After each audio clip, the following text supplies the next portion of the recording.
শেখ আলবানীর দৌড় তাকরিব পর্যন্ত, এটা কতটুকু সত্য? এটা মূর্খদের কথা। আলবানী রাহিমাহুল্লাহ পয়গম্বর ছিলেন না, আমরা তাকে মাসুম মনে করি না, ইমামও মনে করি না। অত্যন্ত বড় মুহাদ্দিস ছিলেন। তার লেখা পড়লে বুঝবেন যে শুধু তাকরিব নয়, ইলমে রিজালের উপরে যত বই আছে তার মোতালা ছিল, পড়েছেন। সবচেয়ে বড় কথা কি জানেন? কোন আলেমের বিরুদ্ধে এই সব কথা বলা প্রমাণ করে যে আমরা আলেম না, মূর্খ। আলেমের ভুল কিভাবে ধরতে হয়, আপনি তার ভুল নিয়ে আসেন। এই যে আলবানী তুমি এইটা লিখেছো, এই বইয়ে লিখেছো, এই বই এটা নেই, অথবা তুমি যেটা লিখেছো এর বিপরীতে ওই বই ওইটা আছে।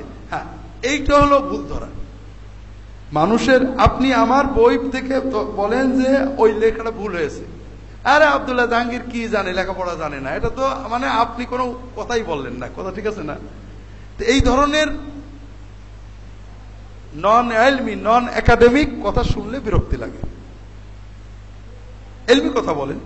আমরাও আলবানী রাহিমাহুল্লাহর বিরুদ্ধে লিখেছি, তার বিভিন্ন মত খণ্ডন করছি, তবে তার এলেমকে স্বীকার করে এবং তার এলমি ভুল ধরার চেষ্টা করছি।